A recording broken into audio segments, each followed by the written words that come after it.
Hello friends. आज का जो एनालिसिस होने वाला है स्टॉक का वो एक पेनी शेयर है जो कि एसबीसी एक्सपोर्ट्स है।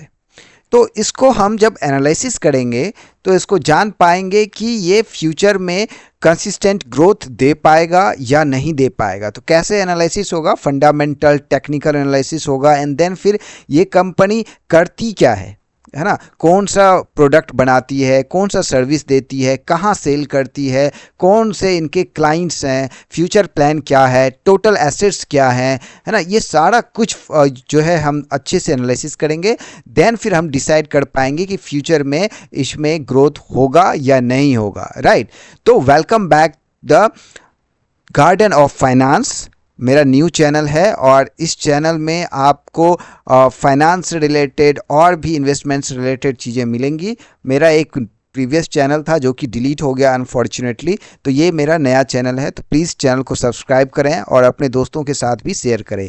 यहाँ पर देखेंगे ये जो है इसके जो ग्रोथ है लास्ट 1 ईयर का, तो 60% का रिटर्न दिया है नॉन स्टॉप। ठीक है। अगर 1 ईयर की बात करें तो ये अगेन 106% का रिटर्न दिया है। 5 ईयर की बात करें तो 472% का इन्होंने रिटर्न दिया है।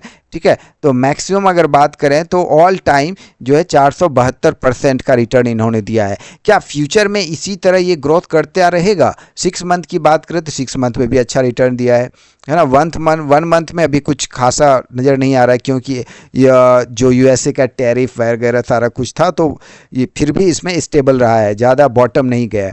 तो फ्यूचर में क्या ये ऐसा ग्रोथ करेगा या नहीं करेगा, तो ये हमें देखना पड़ेगा। तो चलते हैं इसके फंडामेंटल देख लेते हैं। सबसे पहले मार्केट जो है, मार्केट कैपिटलाइजेशन 1380 करोड़ का है, करंट प्राइस 29 का है, मैक्सिमम जो है 30 गया है और मिनिमम 11 गया है। ठीक है।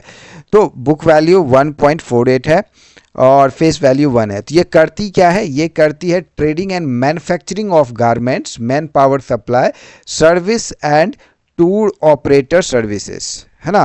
तो ये टूर भी कराती है एंड जो है मैन पावर जो कि मंथली बेस पे या फिर एएमसी होता है, तो इस तरह का मैन पावर भी सप्लाई करती है। गारमेंट्स बनाती है, अंडर गारमेंट्स जो होते हैं या क्लॉथ होता है, जो फैब्रिक होता है, ये सारा कुछ करती है। तो हम वेबसाइट पे विजिट करेंगे। जैसे कि अगर आप देखें तो ये क्या करती है, तो यहाँ पर देखेंगे, है ना। यहाँ पे जो है ये बनाती है, क्या बनाती है, यहाँ पर अगर आप देखें तो ये धागा बनाती है पहले, है ना। ये देख रहे हैं धागा बना रही है ना। एंड धागा बना के देन फिर प्रोड्यूस करके इसके कपड़े भी बनाती है। एंड देन कपड़े बनाने के बाद फिर जाके ये क्या करती है, क्लॉथ्स भी बनाती है। क्लॉथ्स में क्या क्या बनाती है अगर आप देखेंगे यहाँ पर, तो देखिए, तो इन्होंने ये जो स्टार्ट किया था ये कारपेट का काम था पहले, है ना। कारपेट बनाती थी एंड देन फिर लेटर ऑन बहुत सारी चीज़ें इन्होंने बनाना स्टार्ट कर लिया। जैसे कि कारपेट के अलावा कुशन कवर हो गया, है ना, कॉटन क्विल्ट हो गया, बेड शीट हो गया और भी बहुत सारी चीज़ें। और ये मिर्ज़ापुर में रजिस्टर्ड रही कंपनी। ठीक है। तो इसके अलावा जैसे हौजरी फैब्रिक, है ना, जो हमारे टी शर्ट्स होते हैं या फिर अंडर गारमेंट्स होता है, हौजरी गारमेंट्स हो गए, ये सारा कुछ ये जो है मैन्युफैक्चर करती है और जो है भेजती भी है डिफरेंट डिफरेंट एरियाज़ में। तो इनके कौन कौन से क्लाइंट्स हैं, तो यहाँ पर देखेंगे हाई क्वालिटी वियरिंग अपैरल्स, जैसे कि लेडीज़, मेंस और किड्स, है ना, तीनों, मेल फीमेल और बच्चों तीनों के जो है ये टी शर्ट्स बनाती है, डेनिम्स बनाती है, स्वेट शर्ट बनाती है, ट्राउजर्स बनाती है, जैकेट, लेगीज ईटीसी। ठीक है। तो इसके ब्रांड्स हैं एसपीसी डीज, एफ रूट, आईडीज, फेमस फैशन, ये सारे जो है यहाँ पर फेमस जीन्स, ये सारे जो है प्रोडक्ट्स ये बनाती है। ठीक है।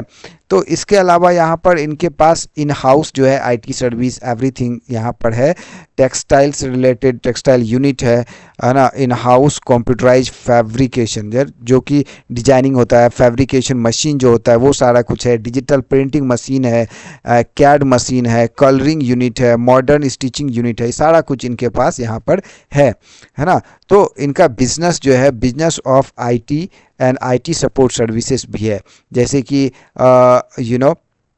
over the time we have also added the services like IT solution, e-government services, web software development, scanning digitalization, system integration, ये सब सर्विस भी इन्होंने स्टार्ट किया लेटर ऑन। तो ये सारी चीज़ें जो है इनका वर्क है। तो अब इनके कौन कौन से क्लाइंट है ये भी जानना जरूरी है, इनके क्लाइंट्स कौन कौन से हैं। तो क्लाइंट की बात करेंगे तो क्लाइंट अच्छे खासे हैं। यहाँ पर देखेंगे एक्सिम कैश, इसके बाद मिनिस्ट्री ऑफ होम अफेयर्स भी क्लाइंट्स हैं, ईएस भी है, इनके आईटीसी होटल है ना, आईटीसी मौर्या जो होटल है वो भी इनके क्लाइंट्स हैं। इसके अलावा अगर आप देखें जैप आईटी जो है ये भी इनकी जो है क्लाइंट है। जम्मू एंड कश्मीर गवर्नमेंट भी इनके क्लाइंट हैं। एलएसटीवी लोकसभा ये भी है। मध्य प्रदेश गवर्नमेंट भी इनकी जो है क्लाइंट है। National information central service INC इनकी क्लाइंट है।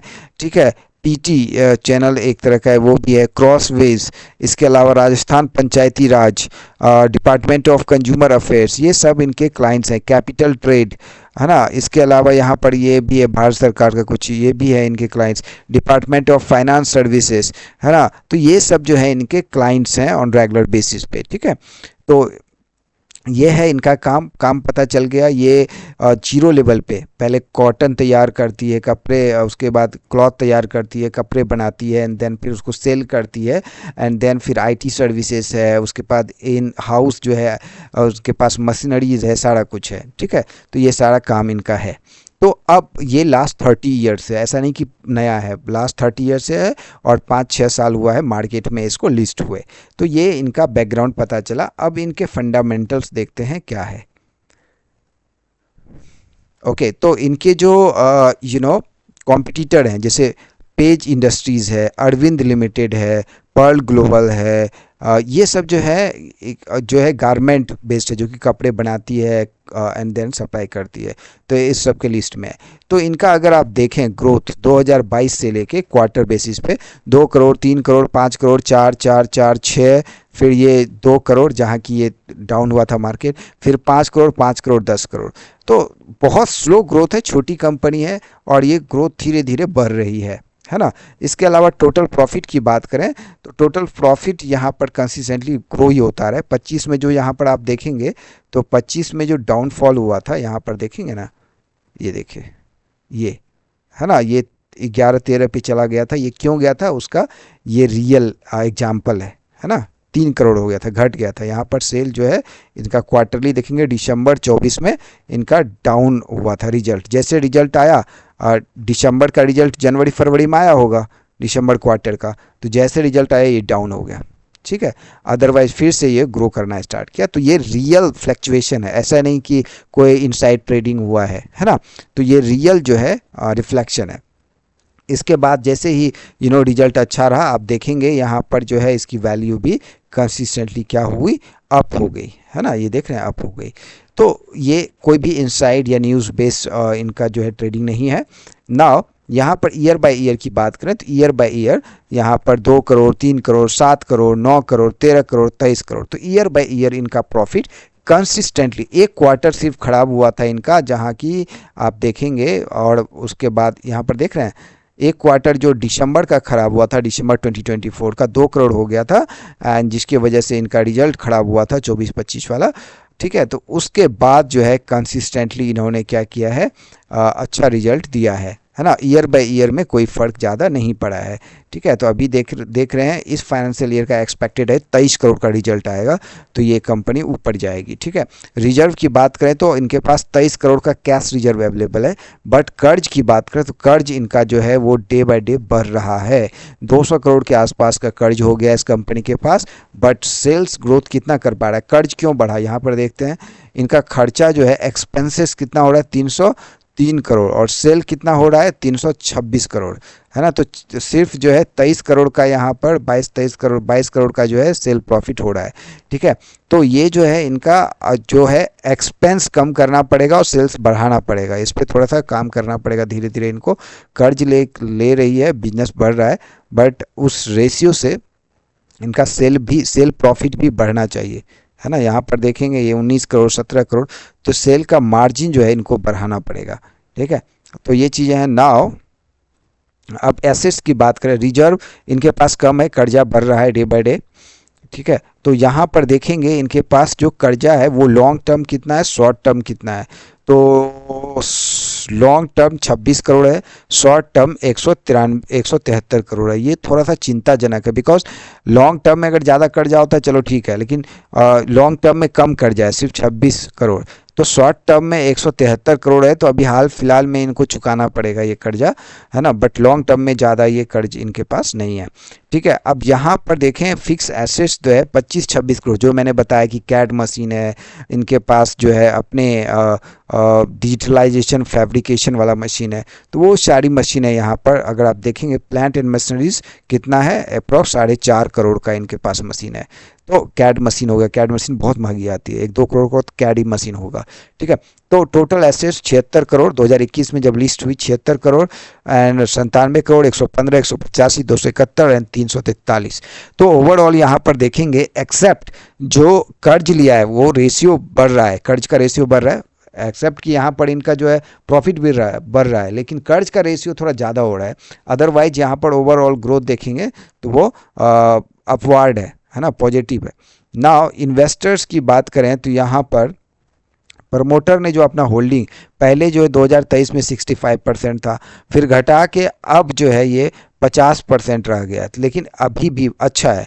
25% मिनिमम होना चाहिए प्रमोटर्स का होल्डिंग, वो उससे डबल है, तो दैट इज़ गुड। बट ये यहाँ पर ये नहीं दिख रहा है कि अपना होल्डिंग मेंटेन किया हुआ है। ये क्या किया इन्होंने, अपना होल्डिंग जो है पिछले 2 सालों में इन्होंने अपना होल्डिंग घटाया है ना। थोड़ा सा लग रहा है चिंताजनक कि आप क्यों घटा रहे हो, नहीं घटाना था, ठीक है। तो बट एफआईआई ने अपना होल्डिंग बढ़ाया, इधर से घटाया तो यहाँ बढ़ाया, दैट इज़ गुड थिंग, है ना। तो इन्होंने 15% घटाया है, बट एफआईआई ने 2% बढ़ाया है। डीआईए का होल्डिंग नहीं है, पब्लिक का होल्डिंग यहाँ पर 47% है। तो ओवरऑल यहाँ पर अच्छा खासा दिख रहा है फंडामेंटल में, एक्सेप्ट कि वो कर्ज जो है रैपिडली बढ़ रहा है ना, और उस रेशियो से इनका जो है सेल्स ग्रोथ नहीं हो रहा है उस हिसाब से, है ना, ज़्यादा होना चाहिए। तो 50% का जो होल्डिंग है, क्या वो 50% का होल्डिंग में प्लेज है या नहीं है, ये भी देखना पड़ेगा। तो 50% का जो होल्डिंग यहाँ पर आप देखेंगे तो उसमें आपको प्लेज नहीं होना चाहिए। अगर प्लेज हुआ तो दैट मीन्स कि वो जो है निगेटिव है ना। तो यहाँ पर देख लेते हैं प्लेज है या नहीं। तो यहाँ पर अगर आप देखेंगे तो ये प्लेज है, दैट इज़ निगेटिव थिंग, है ना। यहाँ पर देखेंगे तो प्लेज है ना। तो 60% में, यहाँ पर 50% में 30% प्लेज है ना, that is not good thing, है ना। जितना होल्डिंग था इनके पास उसमें से 30% इन्होंने प्लेज कर दिया, that is not good thing, है ना। एफआईआई का होल्डिंग है ना, ये यहाँ पर निगेटिव पॉइंट है। 2 निगेटिव पॉइंट निकल के आए हैं। क्या क्या निगेटिव पॉइंट निकल के आए हैं, एक तो प्रमोटर के पास जितना होल्डिंग है वो क्या है, वो कर्ज में है 30%, एंड देन दूसरा जो है कर्ज वो बढ़ रहा है। तो ये एक निगेटिव थ्रेड दिख रहा है। बाकी ओवरऑल ग्रोथ इनका नज़र आ रहा है, ठीक है। तो दैट्स इट, होप आपको ये एनालिसिस समझ में आया होगा। तो you have to take decision. 2 negative हैं, बाकी सब ओवरऑल अच्छा दिख रहा है यहाँ पर, ठीक है। इनके क्लाइंट्स कौन है ये भी आपको पता चल गया। तो होप आपको ये इन्फॉर्मेटिव लगा होगा। प्लीज़ फीडबैक ज़रूर दीजिएगा। मिलते हैं नए एनालिसिस के साथ। Thank you.